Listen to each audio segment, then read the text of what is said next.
May nagtanong sa akin, "Good day po, sir, magtatanong lang po ako kung legit po ba itong letter na pinadala sa akin through email ng OLA.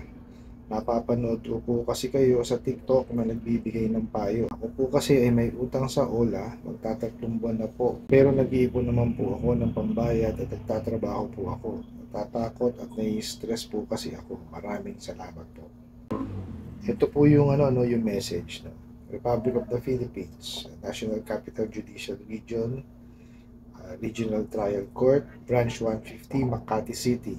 People of the Philippines, civil case number 2016-09-SC-04,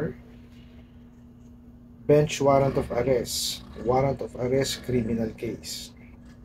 Greetings, you are hereby communicated to execute or cause the arrest of based on the statement of claims for failure of the defendant to file answer and to appear to the scheduled hearing of this case despite notice. This is a small claims action for money owed under contract of loan, and to bring him before this court as soon as possible to be dealt with according to law. Kindly make your return within 10 days from receipt. This warrant shall continue to be valid and enforceable even after the lapse of 10 days from the issuance and shall remain with you until he is arrested. Issued this 12th day of February 2024 of Makati City, Philippines. Presiding Judge.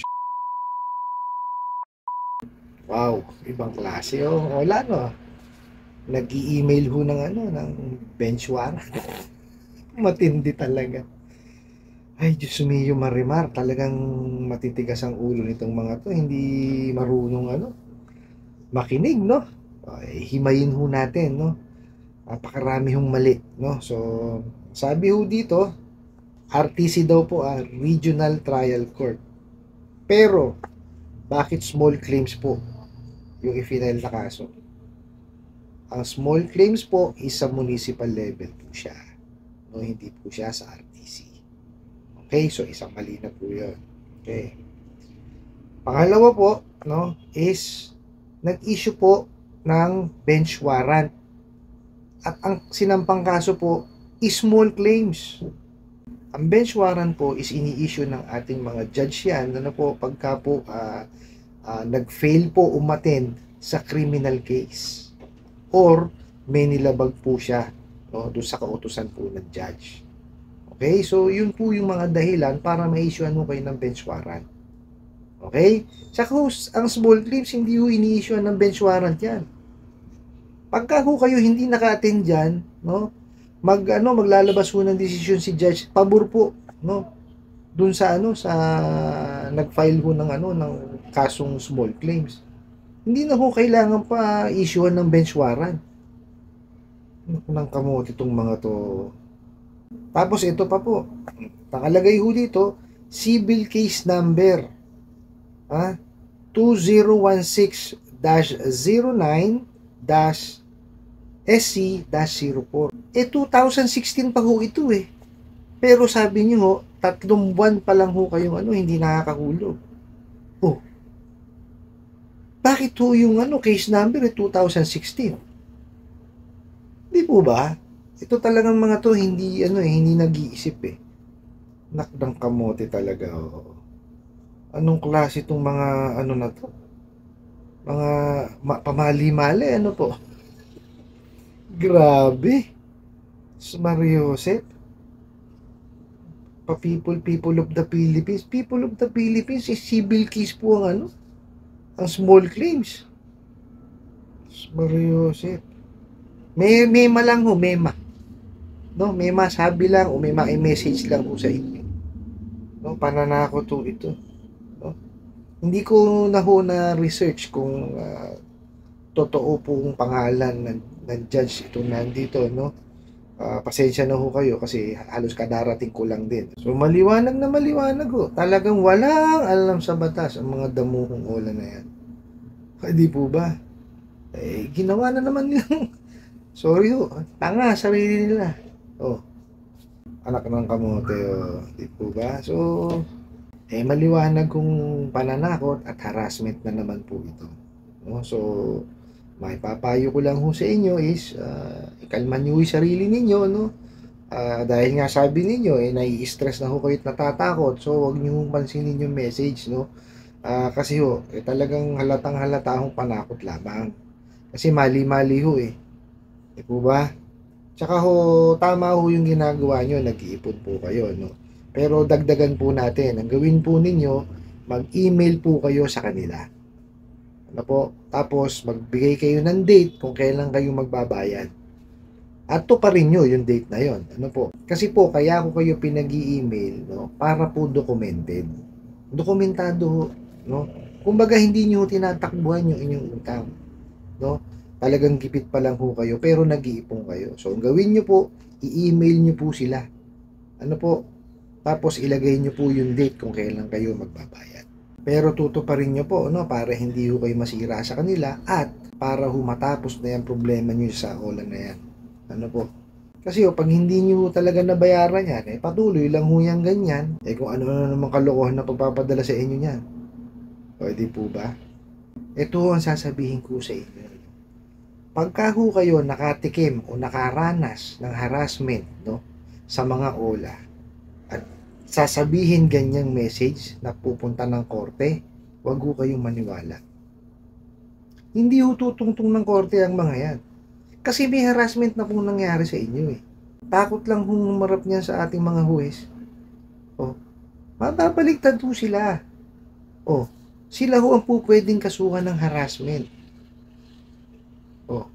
Talagang hindi haharap po yan sa husgado. Yan ho ang sigurado. Hindi nga ho makapunta sa bahay ninyo . Pupunta pa ho siya sa korte. Napakalaki hong kalokohan niya. No. Yung mga legitimate po na kumpanya, lending at financing, yan, magpupunta po yan sa bahay. No? Lalo ho kung hindi kayo hinaharas. Pupunta ho yan. At yung mga yon, yung posibilidad na magsampa ng kaso is napakalaki po. No? Kaya ho, dun sa mga legitimate na mga lending, financing at bangko, siguraduhin yung nababayaran nyo yung obligasyon ninyo. Kasi ho, yun ho talagang yung possibility na masampahan kayo ng kaso, napakalaki. Ano po? Tsaka isa pang kalokohan nito, pinadala ho via email yung bench warrant. Ang bench warrant po, ang nagsiserve po niyan, ay ang ating mga kapulisan. No? Mario Joseph, grabe talaga, no? Dinideceive ho kayo, no? Niloloko ho kayo. Ganyan ho lang naman ang gagawin ng mga ola na yan, no? Aatakihin ho yung isip nyo para gumawa kayo ng hindi tama, diba? I-stressin kayo ng i-stress hanggang sa makaramdam na kayo ng ng anxiety tsaka ng depression. Pagka yan umatake na, yan, makakagawa na ho kayo ng hindi maganda niyan. Malamang sa malamang, manghihiram kayo na naman, pantatapal nyo dun sa nahiram nyo sa kanila. Malamang sa ola pa rin kayo makahiram. So, gano'n na lang ho yun. Tapal dito, tapal doon, tapal dito, tapal doon. Hindi na ho tayo matatapos. So, tama ho yung ginagawa ninyo, nag-iipon ho kayo, no?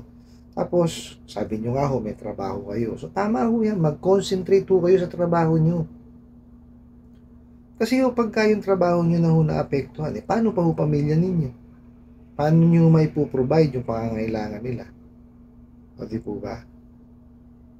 Yun ang importante sa lahat. Kaya nga ho kayo nagkautang-utang sa ola, di po ba? Kasi nga, gusto nyo mag-provide sa inyong pamilya. Nataon lang po, nagipit kayo. Yun yung mga hindi maintindihan itong mga damuho na to . Kaya nga nang hiram . Tapos ganyan nyo kung gipitin. Kung kayo naniningil ng maayos, baka sakali pang hindi masyadong pansinin yung malaking interest na ipinapataw ninyo. Maaari, kasi may mga nababasa ko akong comment na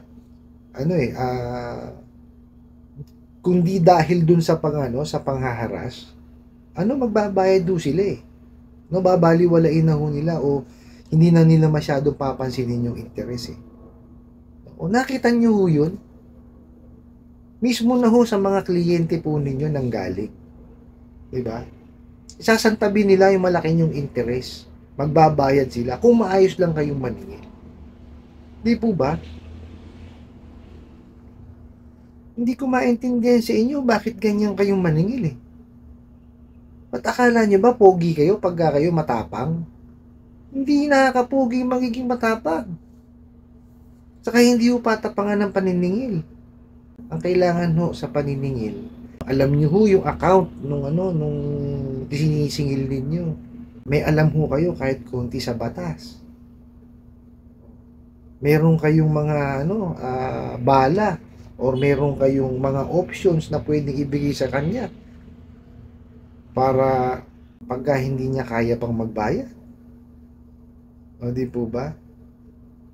Kasi yung kolektor, hindi naman kolektor literal yan eh. Actually, counselor yung mga yan. Kina-counsel nila yung kanilang mga kliyente, tinutulungan para makapagbayad. No? Nagbibigay ng opinion at payo.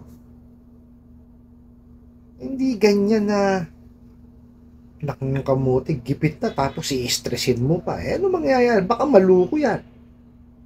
Oh. Sa totoo lang, may mga nababasa ako sa comment. No? Kanilang mga kamag-anak. Kundi nagpatiwakal, nag-suicide. O, nabaliw. Kaya kayo mga ola kayo, grabe talaga ginawa nyo. No? Hindi makatao. Binababoy nyo yung mga kliyente ninyo eh. Tao ho yan, mga yan. Hindi ho yan hayop. Yun nga hong hayop eh. Oh, ginagalang eh. Oh. Di ho ba bawal ng cruelty to animals? Oh. Tapos yung tao, gaganyanin nyo lang?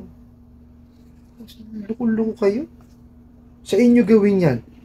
Oh. Sa tingin nyo, makakain nyo yung yung sinasabi sa inyo, yung kagaya ng ginagawa ninyo? Kayo ng kamote.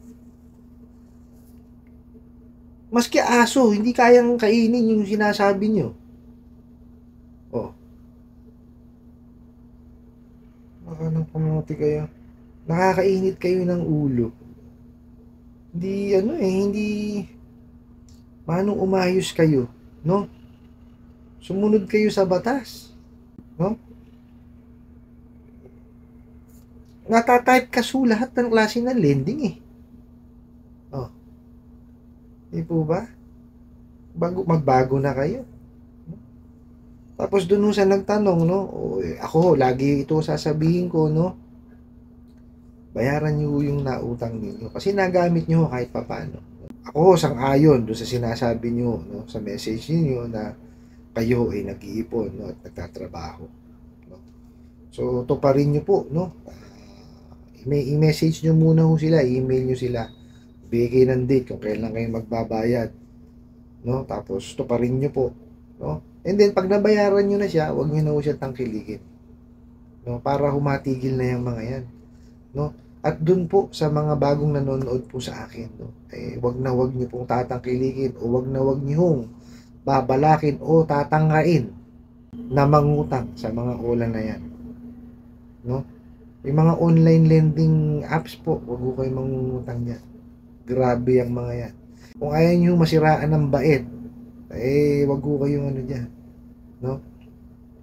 Kung kayo ho talaga gusto nyong manghiram, no, doon ho kayo sa legitimate na lending, financing at bangko magpunta. Para malaman nyo ho yan, no, pumunta ho kayo sa SEC, hanapin nyo ho yung pangalan ng kumpanya, tapos pumunta rin ho kayo kay CIC, hanapin nyo rin ho yung pangalan ng kumpanya ron, no. Kung nandun ho siya sa listahan ng SEC tsaka ng CIC, legitimate po yan. No, kasi nag-utos po ang SEC na kailangan lahat po ng lending, financing at bangko dapat miyembro po ng CIC. Tapos kung talaga kung gusto niyo talagang mabilisan na na utang, no, dun ho kayo sa web base, wag ho kayo sa app base, no. Kasi yung mga yan, tawag ho dyan is online lending platforms. Sinabi yung online lending platforms, ito po yung lending companies, financing companies po, no, na traditional pero gumagamit po, no, ng online presence. So ibig sabihin po gumagamit sila ng internet. So dalawang klase po 'yan. Yung application based, yung po yung mga OLA, no, yung online lending apps, at meron naman pong web based. Okay? Kung ako ho sa inyo, no, ang suggestion ko po, kung gusto niyo talaga mabilisan na ano na makahiram kayo ng pera, dun ho kayo sa web base. No? Kasi po sa web base, kung ano lang po yung nakalagay sa application form nila, no? Yun lang ho ang makukuha nila sa inyong information. Ano po? Samantalang sa online lending apps po, no?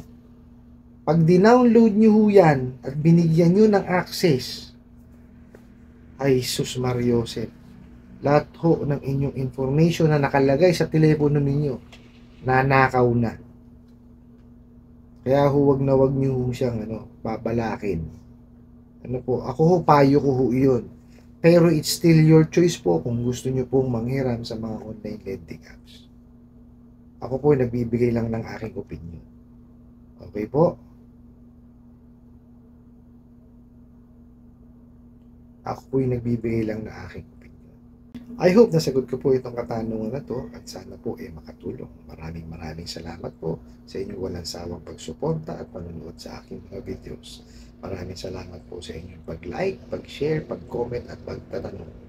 Kunin ko na po itong opportunity na to para imbitahan kayo na suportahan aking mga social media accounts sa YouTube, Facebook, and TikTok. Hanggang sa muli po, yun lang.